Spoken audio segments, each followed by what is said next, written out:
paglibang sa akin. Worship ka na. Mag-worship ka na. Libang sa akin.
Si mananata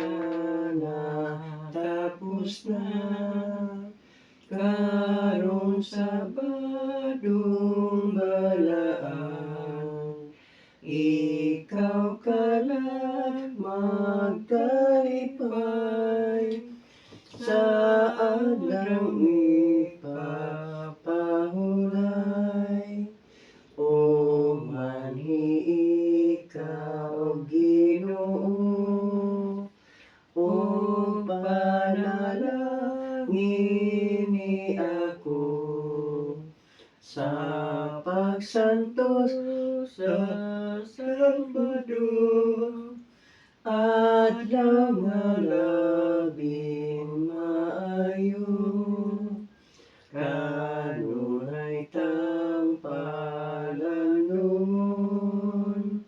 o gayud pasalamatan ang Ginoo maluloyon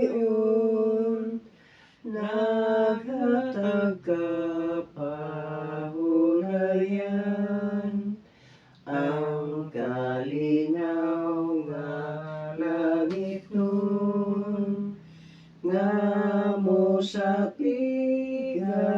sa dughan sa tao pagabation ang dayong kabulahanan.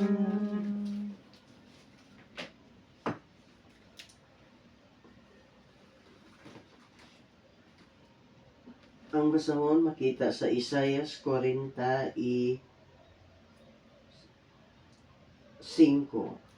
Gipili sa Ginoo si Siro.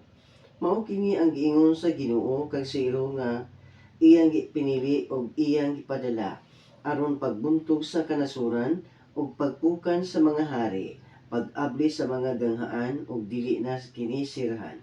Ang Ginoo ingon kang Siro, mag-una ako kanimo ug patagon ko ang kabukiran, dugmukon ko ang mga pultahan nga tumbaga ug balion ko ang mga trangkang puthaw.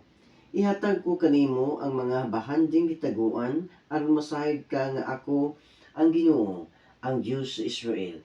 Mao'y nagpili kanimo tungod sa akong alagad nga si Jacob, ug kang Israel nga akong pinili. Gihatagan ko ikaw og dakong dungog, bisan pag wala ka makaila kanako. Ako mao ang Ginoo, wala nay lain, wala nay Diyos gawas kanako. Gilig-on ko ikaw bisan pag wala ka makaila kanako, aron ang katawhan sukad sa sidlakan hangtod sa kasadpan. Masayod nga wala lain gawas kanako. Ako mao ang Ginoo, wala nay lain. Ako'y nagbuhat sa kahayag ug kangitngit. Ako'y naghimo sa kabulahanan ug sa katalagman. Ako ang Ginoo, mao'y naghimo niining tanan. Ula na kamong kalangitan, paulanag pagkamatarong ang mga langit, ug paabdiha ang yuta aron mutungha ang kaluwasan, ug pinaagi niini patunghaa usab ang pagkamatarong. Ako ang Ginoo, mao'y naghimo niini. Ang Ginoo sa kasbuhatan ug sa kasaysayan, alaot ang makig-away sa iyang magbubuhat. Kay sama ra kini sa kulon nga nakig-away sa magkukulon. Muingon ba ang yuta nga kulunon ngadto sa magkukulon? Unsay imong gihimo o may katakos ka ba? Alaot ang muingon sa usa ka amahan, unsay imong anak, o ngadto sa usa ka babaye, unsay imong ianak. Mao kini ang giingon sa Ginoo, ang balaang Diyos Israel, ug magbubuhat niya. Mangahas ba kamo pagpangutana bahin sa akong mga anak, o tudloan ba ninyo ako sa akong buhaton? Ako'y nagbuhat sa kalibutan, ug diha niini gibuhat ko usab ang tao.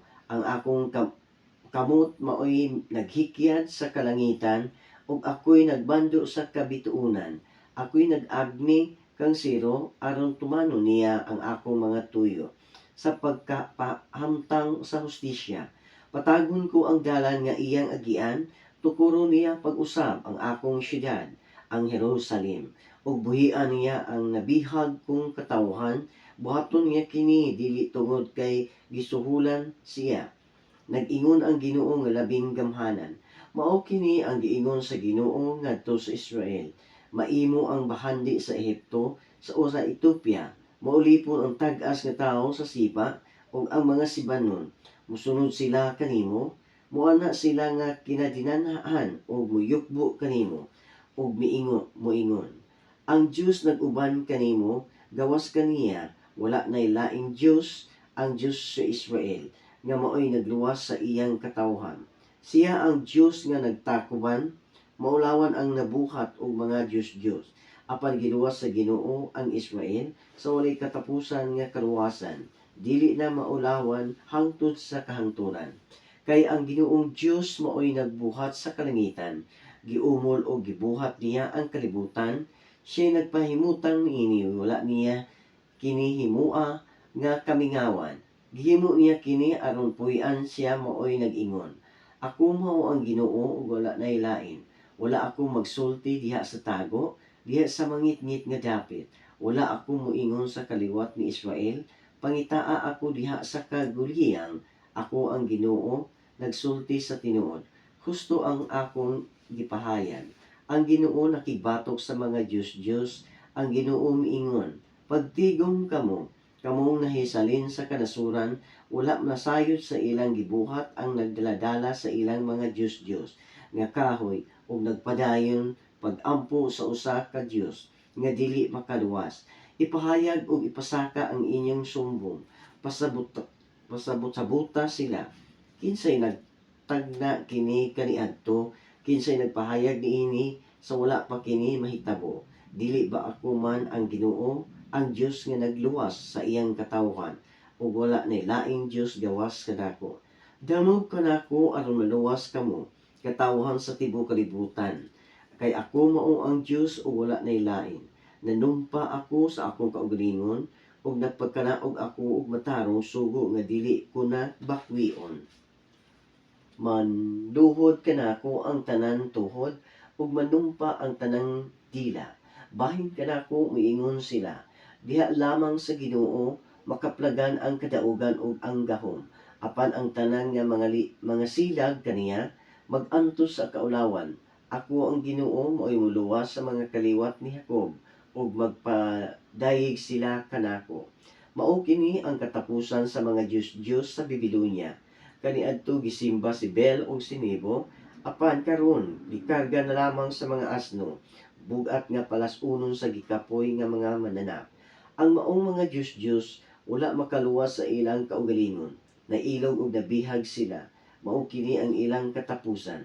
Pamati kanako, kamong tanan nga nahisalin sa akong katawhan. Giamuma mo kami sukad sa inyong pagkatao. Ako dili gayon mausab bisan pa hangtod sa imong pagkatigulang. Ug pas-anon ko ikaw hangtod nga ubanon kana. Ako'y nagbuhat ug ako'y mupas-an. Ako'y mudala ug ako'y muluwas. Kang kinsa ako kaninyo ipanig-ingon. Ug kinsay itandi ninyo kanako, ang mga tao mihatag sa ilang plata ug bulawan. Ug nagsuhod silang platiro aron himuon kining Diyos-Diyos ug ila kining gisimba. Pas-anon nila kini og dadon. Itungtong nila kini sa butanganan niini ug magpabilin kini didto. Dili kini makalihok. Kung may musangpit niini, dili kini mutubag. Ni makaluwas sa nagkalisod-lisod. Kamong mga dautan hinumdumi kini og pamalandungi og itanom sa inyong hunahuna. Ayaw hikalimti ang nangagi, kay ako mao ang Dios, wala nay laing sama kanako. Sinugdanan pa kini, nasayran ko na ang katapusan, o nahibaluan ko na ang samputanan bisan kung wala pa mahitabo. Ipahayag ko nga dili mapakyas ang akong laraw, ug tumanon ko ang tanan kong tuyo gikan sa sidlakan. Magtawag akong tao, musakdo, siya daw banog, ug buhaton niya ang akong laraw. Ako'y nagsulti niini ug matuman gayud kini. Pamati kanako kamong ng mga magahig ulo, kamong nagtuo nga layo pa ang kadaugan. Dili na madugay nga luwason ko kamo, ug dili ako maglangan. Luwason ko ang Sion, ug pasidunggan ko ang Israel. Isaías 45:46.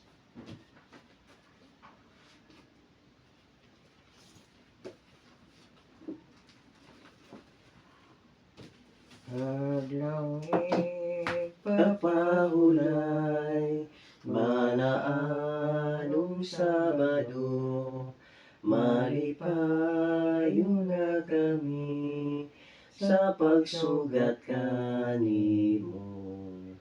Timaan sa pahulay, sa langit nung puloy-an.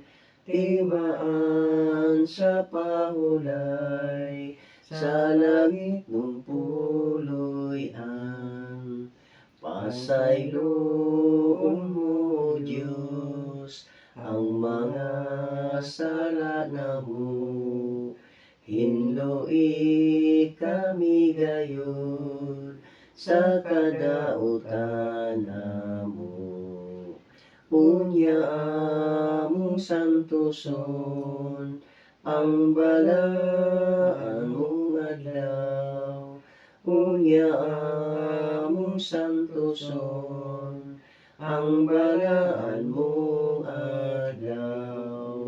Sa tibuok mong adlaw, daygon o Diyos namo, ang dakong ugma nimo, kaluoy o gimaya. Ang pulong sa Ginoo, amurang panandumon. Ang pulong sa Ginoo, amurang panandumon.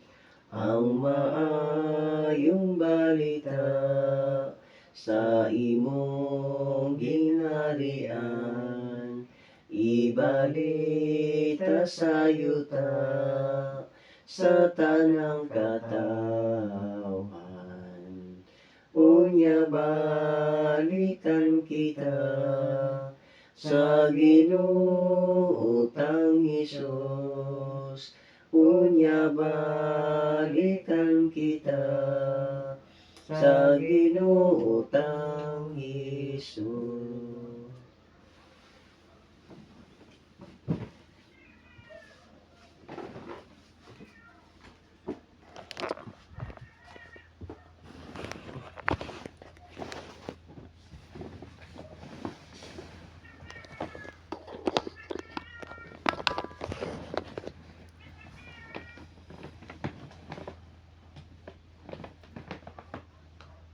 labing gamhanan ug maluluyo na mga Dios, tagiya ikaw sa among kinabuhi, ania kami nagapiko sa among mga tuhod.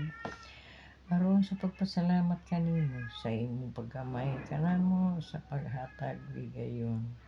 Nga sa tibuok semana nahidangat kami niining adlaw nga ipapahulay. Samtang kami agad padayon sa pagkinabuhi, maghinaot kami ang Balang Espiritu makiguban kanamo karon. Aron kini mo'y maghatag og dugang kalig-on sa among pagtuo.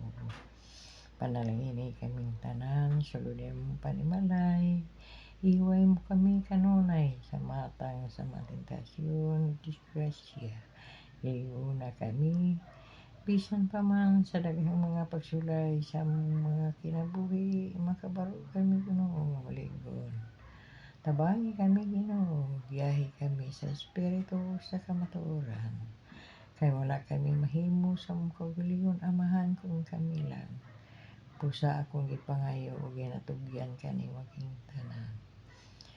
Amahan namo, anak ka sa mga langit, daygon ang imong ngalan, maabot ka namo ang imong ganarihan. O matuman ang imong pagbuot, tinisip among salahin. Ang kalanunan mo sa matag adlaw, ihatag ka namo ining mga adlaw. Ug pasayloa kami sa mga sala, sama sa pagpasaylo sa nakasala kanamo. Ug dili mo kami itugyan sa mga panulay, hinunuan wasa kami sa kadaotan. Kay imo ginharian, ang gaho mo gumaya, hangtod sa kanturan. Amen. Hear our prayer, O Lord. Hear our prayer, O Lord. Incline thy ears to us, and grant us thy peace. Amen. Praise the Lord.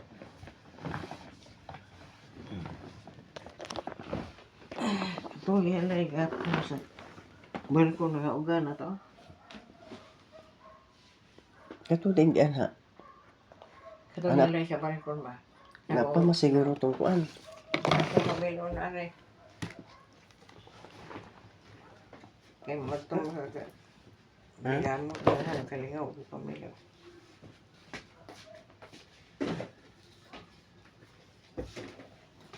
Kato.